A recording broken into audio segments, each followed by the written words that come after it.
Baik, selamat siang teman-teman. Ini kelompok K3L dari apa lagi? Dari WRE Malang ya. Ya. Bahan paparan dari Mas Samsul nanti akan dipaparkan oleh Mbak Lufi. Udah di share screen Mas Samsul? Sudah Pak. Oke, Mbak Lufi silakan. Baik, terima kasih Mas atas waktu yang diberikan. Ini tugas kita untuk mata kuliah K3. Kelompok kami pada pagi hari ini akan memaparkan hasil penyusunan untuk tugas K3 di bidang konstruksi pada program studi profesi insinyur tahun 2022. Jadi outline yang sudah kami susun, yang akan kami paparkan, yang pertama adalah latar belakang. Ini meliputi nanti kami sampaikan juga mengenai tujuan, sasaran, dan dampak kecelakaan kerja. Untuk outline yang kedua adalah potret K3. Ini akan kami sampaikan mengenai gambaran penerapan K3 di bidang konstruksi. Dan outline ketiga adalah langkah perbaikan dan pencegahan. Ini menyampaikan mengenai kepedulian dan komitmen terhadap penerapan K3 konstruksi. Adapun latar belakang kegiatan ini adalah karena kegiatan konstruksi ini berpotensi menimbulkan berbagai dampak yang tidak diinginkan, antara lain adalah menyangkut keselamatan dan kesehatan kerja karena pengaruh lingkungan dan kegiatan konstruksi, sehingga perlu mengelola kegiatan konstruksi tersebut agar memperhatikan standar dan ketentuan K3 yang berlaku. Karena saat ini kegiatan K3 merupakan tuntutan yang harus dipenuhi. Sedangkan tujuannya adalah menciptakan kondisi lingkungan kerja yang aman, sehat, dan bebas dari pencemaran lingkungan dengan memelihara kesehatan dan keselamatan, keamanan, dan keselamatan tenaga kerja di dalam kegiatan konstruksi tersebut agar dapat mencegah dan mengurangi terjadinya kecelakaan kerja dan penyakit atau tingkat kesehatan akibat kegiatan kerja yang pada akhirnya dapat meningkatkan sistem efisiensi dan produktivitas kerja. Selanjutnya, mengenai sasaran dari K3, ini adalah yang pertama untuk menjamin keselamatan pekerja dan orang lain. Yang kedua adalah menjamin keamanan peralatan yang digunakan. Ketiga adalah menjamin proses produksi dalam konstruksi, dalam kegiatan konstruksi yang aman dan lancar. Berikut adalah norma dari kegiatan K3 yang harus dipahami. Yang pertama adalah aturan yang berkaitan dengan keselamatan dan kesehatan kerja.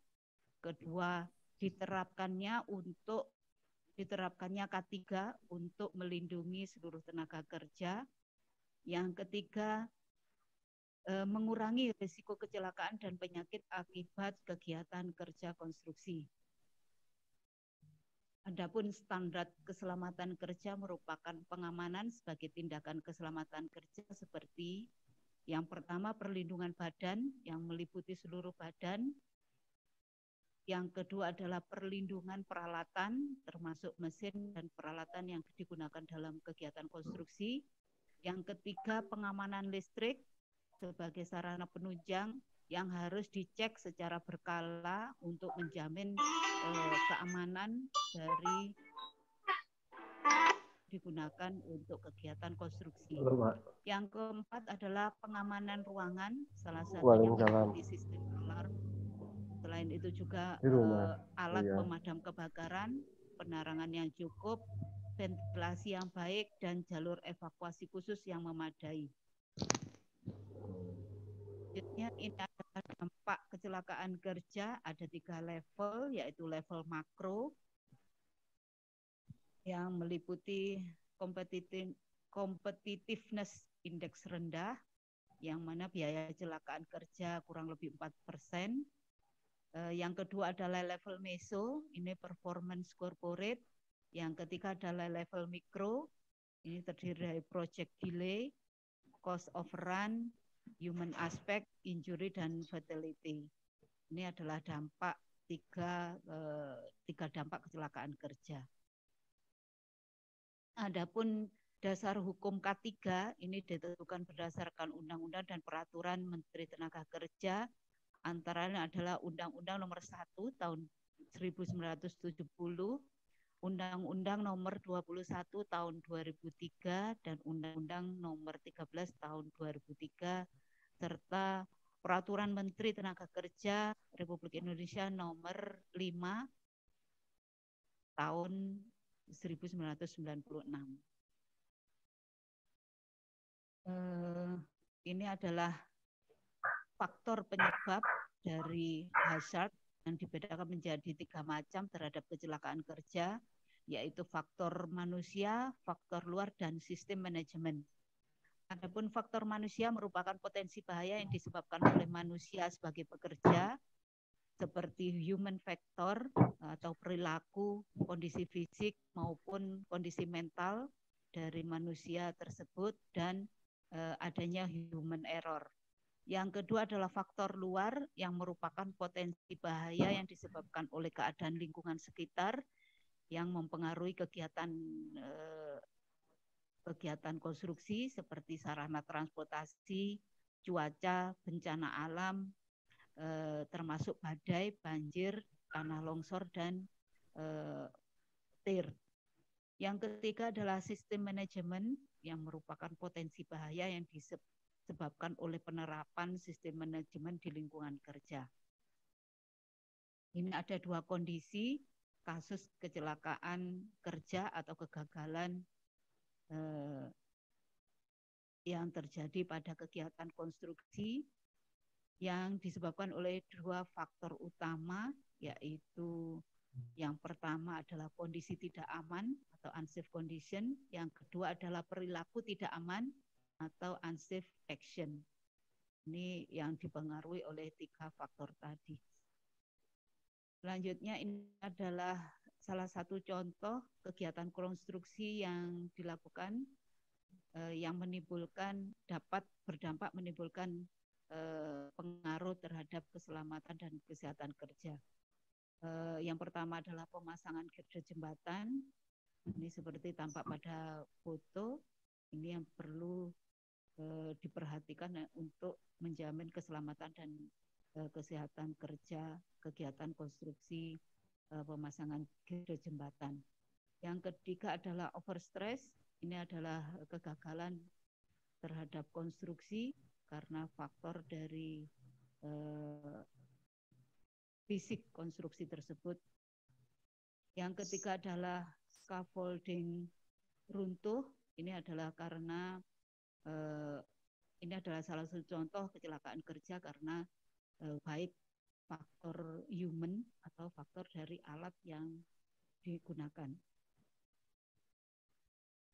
Selanjutnya ini adalah regulasi contoh asesmen keselamatan kerja pada kegiatan perbaikan sabodam yang kami ambil. Salah satu contoh adalah pada rehabilitasi sabodam pada lereng Gunung Kelut di Provinsi Jawa Timur. Mbak Lufi, mic-nya lebih didekatkan lagi supaya lebih jelas, Mbak. Ya, adapun jenis kegiatannya ini sudah kami uraikan, terdiri dari kegiatan persiapan, kegiatan pekerjaan konduk pengelak. Kita sudah mengklasifikasikan tingkat resiko, baik itu sedang maupun tinggi, potensi resiko atau sumber dari kecelakaan, ini juga sudah kita spesifik, sumber-sumber yang mempunyai risiko sedang maupun tinggi, serta rekomendasi penanganannya ataupun pencegahannya seperti apa untuk masing-masing kegiatan. Ini sudah kita lakukan asesmen. Demikian juga untuk kegiatan lanjutan seperti pekerjaan cover dam, pekerjaan bangunan utama yaitu rehab sabu, ini sudah kami klasifikasikan tingkat resiko, potensi resiko maupun rekomendasi penanganannya. Dilanjutkan dengan kegiatan bangunan pengambilan atau intake hingga pekerjaan akses jalan hingga akhir dari kegiatan pekerjaan rehab. Ini sudah kita susun tabulasinya, resiko maupun sumber resiko serta rencana pencegahannya. Ini adalah paparan mengenai langkah perbaikan dan pencegahan yang terutama adalah komitmen untuk melaksanakan konstruksi yang dapat menjamin keselamatan demi terciptanya zero accident dengan memastikan bahwa seluruh pelaksanaan konstruksi yang pertama adalah memenuhi ketentuan keselamatan kerja dan kesehatan kerja K3 konstruksi. Yang kedua, menggunakan tenaga kerja kompeten bersertifikat, menggunakan peralatan yang memenuhi standar. Ini dilakukan dengan misalnya dengan menggunakan standar material yang memenuhi standar mutu, menggunakan metodologi maupun teknologi yang memenuhi standar kelaikan pakai, dan selalu melaksanakan sesuai dengan standar operasi dan prosedur yang berlaku untuk seluruh kegiatan konstruksi yang dilaksanakan. Jadi ini adalah tim yang untuk kelompok K3 dari WREUB.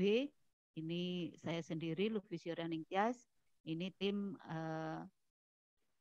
ada Pak Benny Suprianto, Pak Andri Quinn, Pak Haryadi, dan Pak Samsul Arifin. Ini adalah paparan singkat mengenai hasil penyusunan tugas yang sudah kami susun. Demikian paparan, bisa kita bahas selanjutnya. Terima kasih, waktu kami berikan ke moderator. Baik, terima kasih Mbak Lufi atas presentasinya. Sebagai informasi tambahan, ini kelompok kami adalah alumni dari Pangeran Brawijaya dengan latar belakang pekerjaan yang dapat dikatakan sama, yaitu kita konsultan freelance atau tidak merujuk ke salah satu badan usaha ataupun bendera tertentu. Nah, informasi tambahannya adalah ini yang kita presentasikan adalah salah satu tugas dari Mas Samsul yang kemarin untuk tugas dari Prof. Kokom ya, kalau tidak salah. Nah, apa yang kita tampilkan di sini adalah K3 konstruksi dari sudut pandang perencana ataupun hal-hal yang mendasari pembuatan atau asesmen dari pekerjaan K3 itu sendiri. Nah, yang mau kita bawa ke diskusi ini adalah mungkin nanti ada masukan dari teman-teman juga.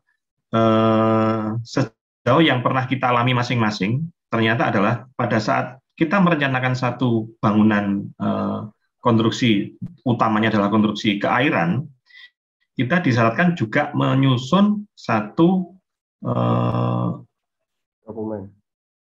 dokumen untuk K3 konstruksi, seperti yang ditampilkan di paparan tadi, yang di slide ke-12, 13, 14 tadi. Nah, pada saat pelaksanaan, tentunya dokumen itu yang mendasari kemudian harus diperjelas lagi oleh K3, ahli K3 konstruksi di bidang supervisinya nanti tentang penerapannya maupun siapa yang bertanggung jawab dan bagaimana alur yang harus di SOP yang harus diterapkan. Nah, di forum ini silakan dari teman-teman kalau misalnya ada permasalahan yang mau kita diskusikan bareng supaya apa yang kita bahas nanti ada kesimpulan ataupun sarannya terhadap perkembangan dari makalah yang kita tampilkan ini. Monggo, disilahkan dari Mas Samsul sendiri selaku yang bikin presentasi. Kira-kira ada yang mau disampaikan dulu? Terima kasih Pak Beni. Terima kasih untuk Bapak-Bapak semua serta Bu Lufi. Saya sampaikan kegiatan yang sudah saya lalui. Kemudian saya analisa ulang dengan beberapa metode yang tertera di tabel. Mohon di scroll Bu Lufi. Kemudian saya analisa ulang mengenai tingkat resiko, kemudian potensi resiko, rekomendasi yang akan kami sampaikan. Mengenai tingkat resiko sendiri, ini saya analisa pakai FMEA. Jadi ada hitung-hitungannya, mungkin bisa saya sampaikan di sini.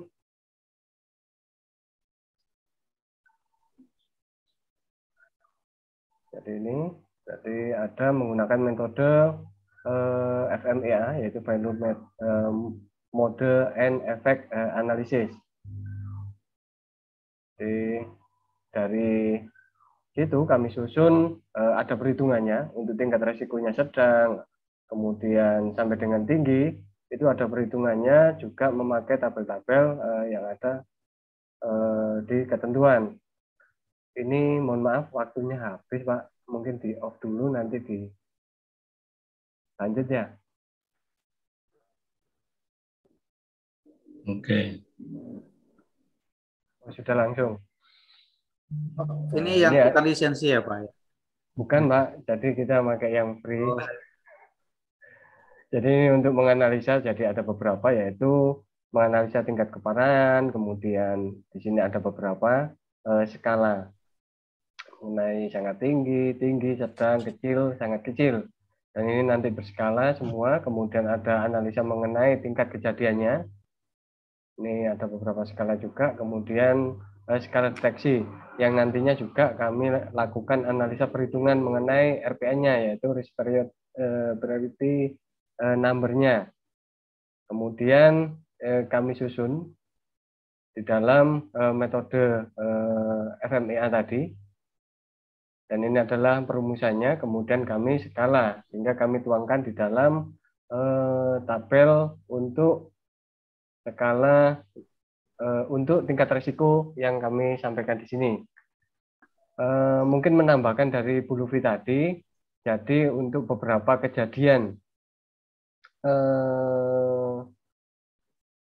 kegagalan konstruksi atau kecelakaan kerja, itu seperti disampaikan tadi, ada unsafe condition, kemudian ada unsafe action. Ini faktor manusianya dengan faktor kondisi alamnya. Ini ada beberapa contoh dokumentasi. Jadi ketika pemasangan girder, tadi sudah dijelaskan, ini saya cuma memperjelas, ini terjadi karena faktor kondisinya. Jadi kondisi belum siap dan sebagainya, belum ada pengecekan, kemudian dilaksanakan, sehingga ketika dilaksanakan terjadi guling. Ini di slide yang nomor 1, pemasangan girder. Untuk foto yang nomor 2, ini girdernya tumbang, jadi sampai jatuh ke sungai. Kemudian yang kedua, ini adalah overstress, jadi ini tanpa ada perhitungan, sehingga ketika dipasang, beban yang dipikul ini terlalu berat, jadi sehingga terjadi kerusakan. Ini juga karena faktor manusia. Kemudian scaffolding runtuh. Ini juga belum atau kurang siapnya pengecekan. Tidak dilakukan pengecekan terhadap alat-alat yang digunakan di dalam konstruksi, sehingga mengakibatkan kerusakan atau keruntuhan scaffolding yang ada. Mungkin saya menambah itu aja Pak Beni, Bu Lufi. Baik. Terima kasih Mas Samsul atas tambahannya. Ini juga jadi bahan diskusi ya, rekan-rekan. Karena tadi Mas Samsul sempat menyinggung yang di slide ke-9 tadi ya, yang masalah salah perhitungan ya, apa tidak dihitung. Nah, akan jadi perbedaan opini. Sebenarnya kalau kegagalan konstruksi itu masuk ke ranahnya K3 atau tidak, itu mungkin yang bagusnya juga kita angkat di sini untuk nanti jadi kesimpulan dan saran. Kalau saya sih apa yang disampaikan Mas Samsul tadi memang benar. Perhitungan menggunakan VMA tadi memang sudah masuk ranahnya supervisi, karena kalau dari perencanaan biasanya tabel-tabel ini cuma merupakan standarnya aja, tapi kalau sudah dianalisa pakai program itu berarti sudah mendetail ke item pekerjaannya. Mungkin ada tambahan lain dari teman-teman, Mas Andri Queen, Mas Haryadi, Mbak Lufi, monggo. Terima kasih Pak Beni. Saya mau menanyakan yang tadi disampaikan Pak Samsul ya. Jadi tadi untuk membuat assessment. Jadi itu tadi tingkat assessment yang saya maksud. Tingkat assessment itu nanti kan ada rendah, sedang, tinggi dan sangat tinggi ya. Nah, kemudian itu bisa dipetakan ya untuk melihat kegiatan apa saja yang nanti akan berisiko tinggi. Kemudian apa yang rendah itu nanti dibuat warna-warna ya yang saya baca di beberapa literatur. Kemudian itu ditinjau dari dua aspek, jadi frekuensi kejadian, kemudian juga keparaan ketika itu terjadi ya. Jadi kalau frekuensi ini kan bisa misal sehari bisa 60 kali atau berapa, itu nanti di situ akan menentukan bahwa itu frekuensinya nilainya 1, 2, sampai 5 ya. Itu ada matriknya. Nah, itu perlu kriteria dan perlu juknisnya ya, referensinya dari mana. Kemudian juga masalah keparahannya juga itu nanti kan ada tingkat keparahannya itu ada nilainya 1, 2, sampai 5 itu kalau misalkan tidak menimbulkan korban jiwa, kemudian kalau ada korban jiwa dan seterusnya ya, itu nanti ada kriterianya tentunya, sehingga itu nanti bisa menjadikan asesmen. Kemudian ketika asesmen itu diperoleh, nanti akan kita harusnya kita evaluasi ya terhadap potensi terjadinya kecelakaan ya. Itu kalau dari yang saya sering baca itu terkait dengan metode pelaksanaan. Metode pelaksanaan sebenarnya bisa juga termasuk juga desainnya juga. Sebenarnya di awal itu kita harus ada review juga, kemudian kecocokan kesesuaian dengan metode pelaksanaan, kemudian juga bahan material ini jika tidak sesuai spesifikasi yang standar itu juga akan membahayakan juga. Kemudian juga tadi dikasih contoh-contoh kejadian kecelakaan, scaffolding yang ambruk dan kecelakaan lain yang bisa terjadi itu juga harus kita asesmen, kemudian kita ada rekomendasi di situ. Nah ini tadi yang belum mungkin masalah lingkungan ya. Lingkungan ini juga merupakan aspek yang perlu dilihat atau ditinjau itu, karena apalagi kondisi COVID kayak yang sekarang terjadi ini, yang mungkin tahun 2019 sampai sekarang. Nah itu yang tahun 2020 yang parah itu kejadian yang pernah saya terakhir itu Omikron ya, itu waktu saya di proyek Bandara Kediri itu hampir 90% itu pernah terpapar. Jadi ini juga perlu ditinjauan terhadap misalkan terhadap K3-nya itu seperti apa supaya tidak penyebarannya tidak meluas ya. Ini juga perlu rekomendasi terhadap SOP-nya seperti apa. Kemudian juga masalah rambu-rambu kerja ini yang saya banyak lihat di area konstruksi itu kalau ini banyak sekali ya rambu-rambu. Terus kemudian terkait dengan kepatuhan ini yang perlu juga disoroti. Kalau untuk skala besar kalau nggak salah itu untuk yang pegawainya atau melibatkan tenaga kerja lebih dari 100 ya. Ini harus ada K3. Dan itu juga ada syarat-syaratnya ya. Kalau misalkan itu kurang, mungkin tidak terlalu menjadi yang harus disoroti. Tapi sebenarnya itu pun sebenarnya penting karena di yang perusahaan-perusahaan yang kecil itu kadang-kadang sering terjadi kecelakaan itu ya karena kurangnya perhatian terhadap K3 itu dan kemudian kepatuhan atau disiplin terhadap pelaksanaan K3 itu sendiri. Jadi itu yang bisa saya sampaikan ya terkait dengan apa namanya K3 ya. Sebenarnya K3L. Jadi kesehatan, keselamatan, konstruksi dan lingkungan. Sesuai dengan mata kuliah kita itu kan K3L ya. Nah itu menjadi aspek yang perlu ada dalam setiap kegiatan konstruksi. Terima kasih. Baik, terima kasih Mas Andri Quinn. Jadi kalau dari sekian banyak yang tadi disampaikan Mas Andri Quinn, ada beberapa poin yang saya tandai yang terkait penentuan matrik resiko. Baik, melanjutkan yang tadi ya. Nah, jadi baiknya ini nanti ada tambahan dari Mas Haryadi sama Mbak Luffy. Habis itu kita kesimpulan aja ya. Ayo Mas Haryadi. Ya, baik, Mas Benny, terima kasih. Terima kasih juga Pak Mas Andri tadi sudah banyak sudah banyak coba memaparkan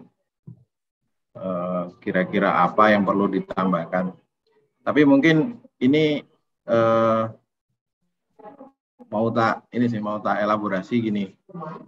Kemarin yang kita ditugaskan itu kan sebenarnya adalah identifikasi bahaya dan risiko. Nah, dari tabel yang disampaikan di paparan itu kok masih sumir bahayanya apa, risikonya apa. Karena kalau kita lihat di definisi, katakan saya browsing di definisi di ISO, bahaya itu lebih ke kondisi yang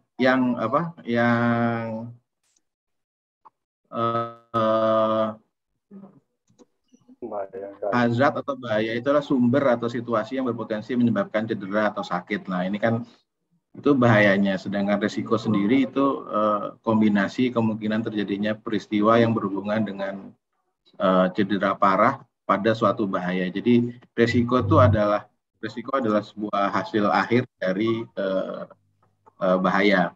Nah, yang di tabel tadi itu kan baru tingkat risiko sama potensi risiko. Nah, ini yang mungkin perlu dielaborasi lagi.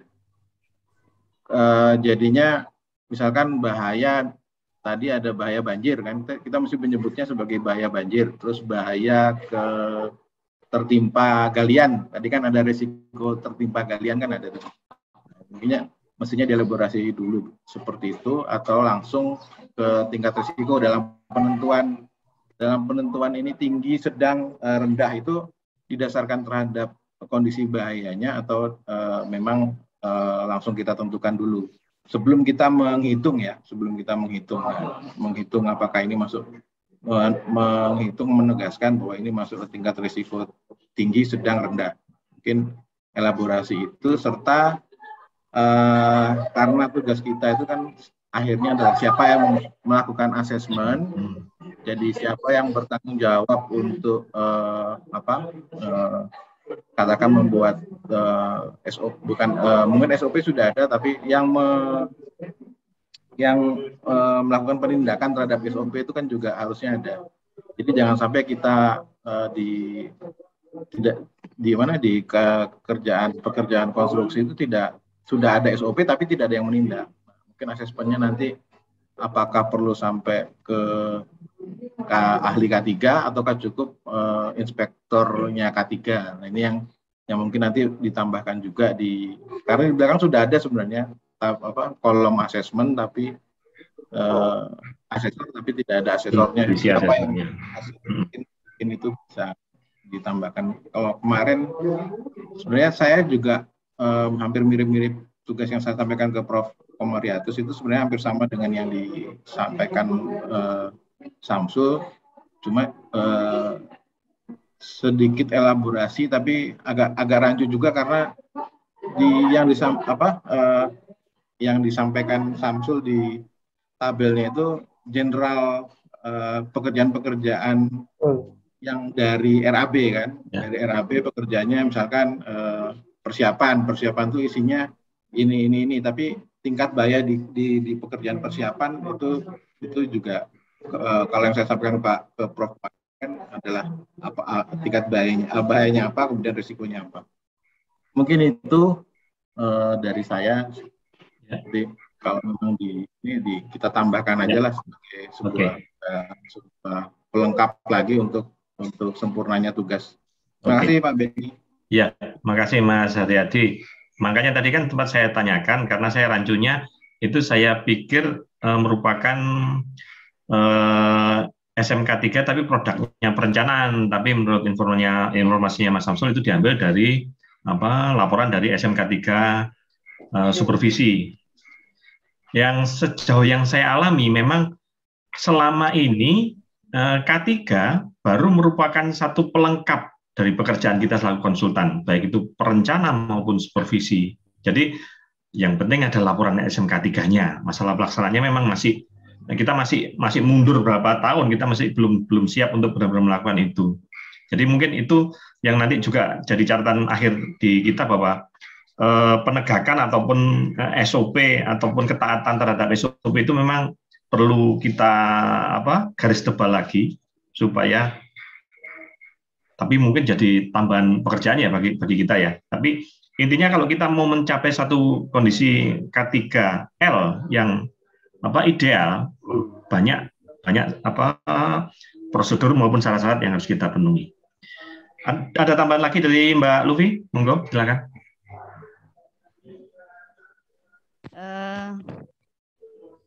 Gini, apa yang disampaikan oleh Pak Haryadi tadi itu sudah menekankan apa menjadi tugas dari mata kuliah ini. Yang perlu saya tambahkan dari materi yang sudah disusun oleh Pak Samsul, ini kegiatan-kegiatan jenis kegiatan, tingkat resiko maupun potensinya ini sudah cukup bagus. Namun pada kegiatan rekomendasi ini lebih ditekankan ke subjeknya. Jadi terhadap pekerja ini yang ditekankan untuk dilakukan briefing, memakai APD, harus bersertifikat dan lain sebagainya. Sedangkan tadi di paparan ini ada langkah perbaikan dan pencegahan. Ini salah satunya adalah menggunakan peralatan yang memenuhi standar kelaikan dan menggunakan material yang berstandar mutu. Mungkin di rekomendasi ini perlu ditambahkan mengenai pengecekan misalnya terjadi slip atau adanya material yang tergencet atau material yang runtuh, itu perlu ada tindakan pencegahan, misalnya adanya perlindungan terhadap areal yang berpotensi untuk menjadi runtuh atau potensi-potensi yang menimbulkan, jadi objeknya itu direkomendasikan untuk diamankan dulu agar tidak menjadi resiko terhadap subjek yang melakukan kegiatan konstruksi. Itu mungkin yang perlu ditambahkan karena tadi memang ada hal-hal yang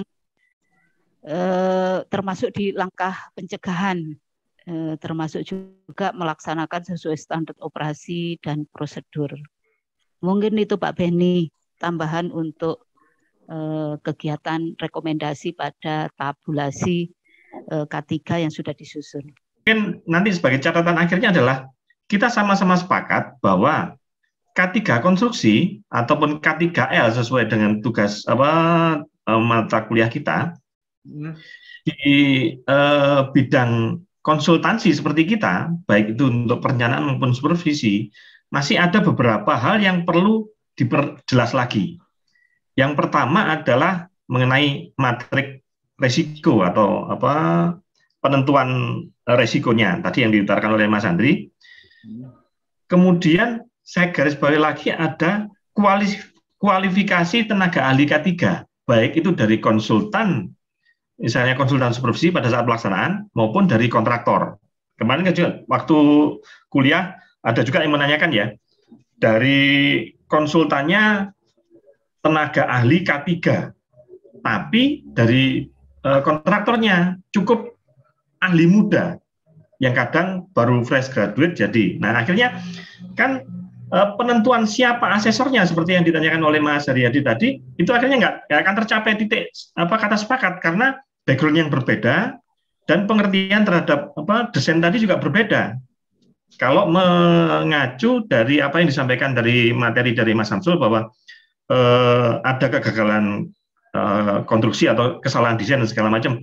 Jadi kan kita di diskusi ini bahasnya perlu ada kesepadanan kualifikasi tenaga ahli di bidang konstruksi dari kontraktor selaku pelaksananya maupun konsultan selaku pihak supervisinya. Kemudian yang kedua adalah rekomendasi pentahapan. Ini juga mengerucut ke tabel tadi, ke asesornya itu tadi siapa. Jadi kenapa harusnya SMK 3 tadi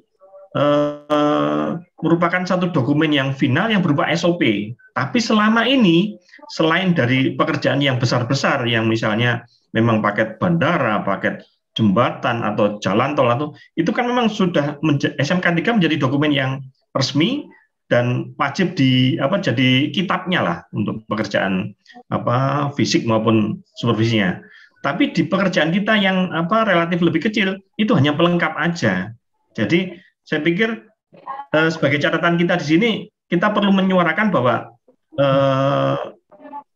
harus ada grade-nya lah. Kalau memang pekerjaannya itu cuma levelnya berapa, bukan masalah di jumlah pekerjaannya ya. Karena kalau sesuai yang aturan yang tadi disebutkan Mas Andri tadi, tenaga kerja lebih dari 100. Padahal kita sering melihat ada pekerjaan yang jembatan yang melintas di jalan utama, kadang pekerjaannya nggak sampai 100, bahkan mungkin nggak sampai 50, karena banyak menggunakan alat berat, tapi risikonya tetap besar gitu loh. Jadi mungkin kita perlu mempelajari masalah regulasinya dan apa yang bisa kita berikan masukan terhadap untuk K3 ini sendiri. Kemudian yang ketiga, masalah COVID dan penanganannya seperti yang disampaikan oleh Mas Andri tadi. Jadi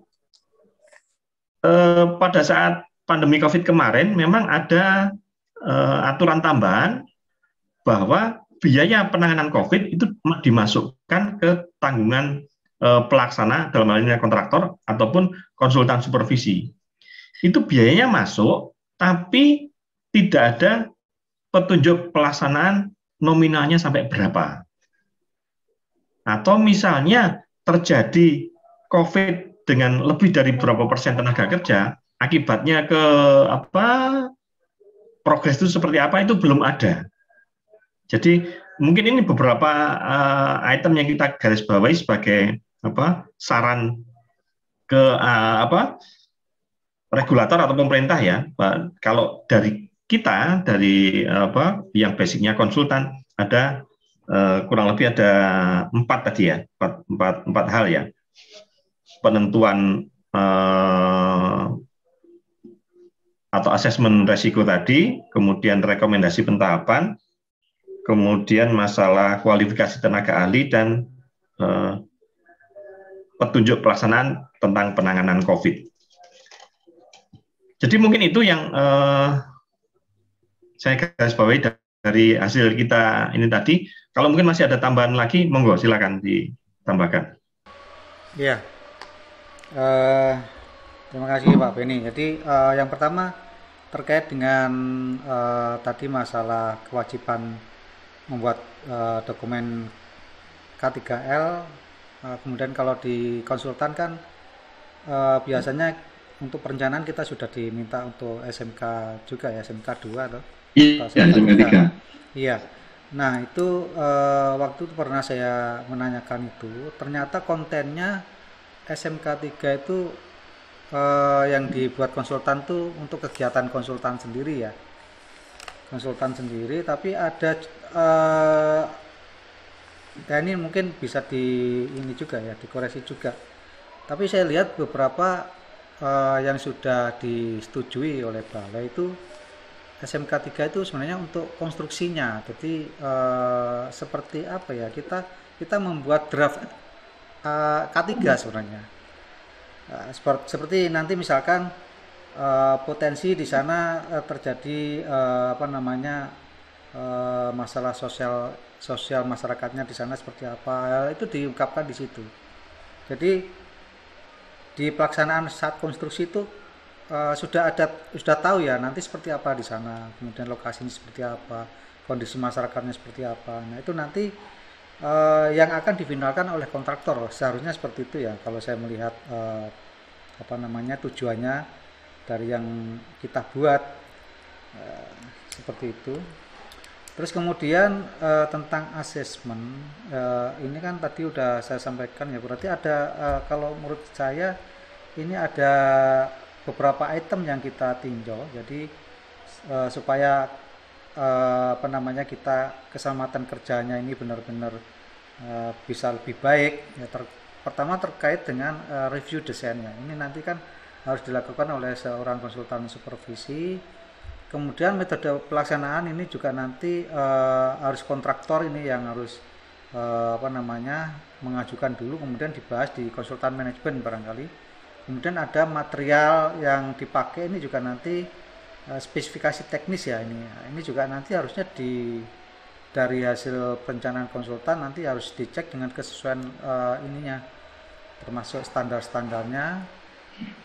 Kemudian juga peralatan yang digunakan ini juga mestinya juga ditinjau ya nanti.